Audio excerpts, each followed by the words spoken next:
സുഹൃത്തുക്കളെ, fresh and ബ്രേക്സിൻ്റെ പുതിയൊരു വീഡിയോയിലേക്ക് സ്വാഗതം. അപ്പോൾ ന്യൂസിലൻഡിൽ സംഭവിക്കുന്ന ചില കാര്യങ്ങളാണ് ഞാൻ നിങ്ങളോട് ഷെയർ ചെയ്യുന്നത്. ഞാൻ പറയാൻ പോകുന്നത്, നമ്മൾ ന്യൂസിലൻഡിലേക്ക് കയറി വരുമ്പോൾ പ്രധാനമായിട്ടും അഭിമുഖീകരിക്കേണ്ട ഒരു രോഗമുണ്ട്. രോഗം മീൻസ് ഒരു അസുഖം, സാധാരണ അസുഖമാണ്. നമ്മൾ കയറി വരുമ്പോൾ പ്രത്യേകിച്ച് അതിൻ്റെ മരുന്നൊക്കെ കൊണ്ടുവരികയാണെങ്കിൽ നമുക്ക് വളരെ ഉപകാരപ്രദമായിരിക്കും. അതുകൊണ്ടാണ് ഞാൻ ഈ വീഡിയോ ചെയ്യുന്നത്.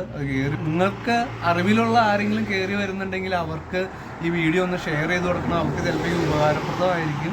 വരുന്ന സ്റ്റുഡൻ്റായിട്ട് വരുന്നവർ, ക്യാപ് കോഴ്സ് ചെയ്യാൻ വരുന്നവർ എല്ലാവരും അഭിമുഖീകരിക്കേണ്ട ഒരു അസുഖമായിരിക്കും ഇവിടെ. നമ്മുടെ നാട്ടിലെ ക്ലൈമറ്റും ഇവിടുത്തെ ക്ലൈമറ്റും തമ്മിലുള്ള മാറ്റം വരുമ്പോൾ എന്തായാലും ആ അസുഖം വരും. അസുഖം വേറെ ഒന്നുമല്ല, ചുമയാണ്. ചുമ, കഫക്കെട്ട്, ഈ അസുഖം, പിന്നെ സ്കിൻ പ്രോബ്ലംസും വരാൻ സാധ്യതയുണ്ട് കൂടുതലായിട്ട്. പ്രോബ്ലംസ് എന്ന് പറഞ്ഞു കഴിഞ്ഞാൽ നമുക്ക് കുട്ടികൾ ആരെങ്കിലും കൂടെ ഉണ്ടെങ്കിൽ കൂടുതലും കുട്ടികൾക്കാണ് സ്കിൻ പ്രോബ്ലംസ് ആദ്യം തന്നെ കയറി പിടിക്കുന്നത്. അത് നമ്മുടെ നാട്ടിൽ കാണുന്ന പോലെ ഒരു നമ്മുടെ ചിക്കൻ ബോക്സ് ഇല്ലേ, അതേപോലെ ചെറിയ ചെറിയ കൊമളുകൾ പോലെ അങ്ങനെയൊക്കെ നമ്മുടെ കൈകളിൽ ഉണ്ടാവും. ചിക്കൻ ബോക്സ് അല്ല.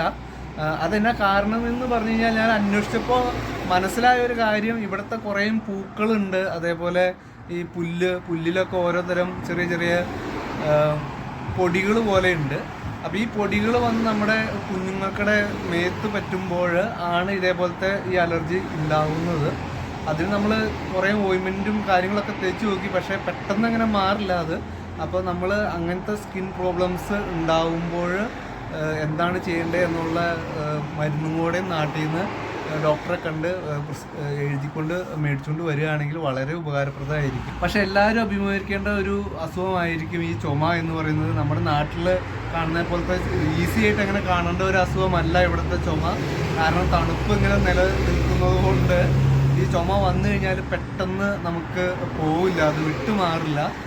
കഫക്കെട്ടും അതേപോലെ തന്നെ ഈ ചുമയും നമ്മളെ വളരെ തളർത്തിക്കളയും. ഏകദേശം 1 മാസം കഴിഞ്ഞിട്ടായിരിക്കും ഈ ചുമ വരുന്നത്. കാരണം അതെനിക്കറിയില്ല കാരണം എന്താണെന്ന്. പക്ഷെ സാധാരണയായിട്ട് കാണുന്നത് 1 മാസം കഴിഞ്ഞ് കഴിയുമ്പോഴാണ് ഓരോ അസുഖങ്ങൾ നമുക്ക് ഈ ന്യൂസിലൻഡിൽ വരുമ്പോൾ കിട്ടുന്നത്. അപ്പോൾ ഇവിടുത്തെ മരുന്നിൻ്റെ വിലയൊക്കെ വെച്ച് നോക്കുമ്പോൾ നല്ല കൂടുതലാണ്. അതുകൊണ്ട് നാട്ടിൽ നിന്ന് നമ്മൾ കയറി വരുമ്പോൾ ചുമയ്ക്കുള്ള മരുന്ന് എന്തായാലും നിങ്ങൾ കയ്യിൽ കരുതണം. അതേപോലെ ലൈക്ക് ചെയ്യുക, ഷെയർ ചെയ്യുക. ഞാൻ മറ്റൊരു വീഡിയോ ആയിട്ട് നിങ്ങളുടെ മുന്നിൽ വരുന്നതായിരിക്കും. Thank you.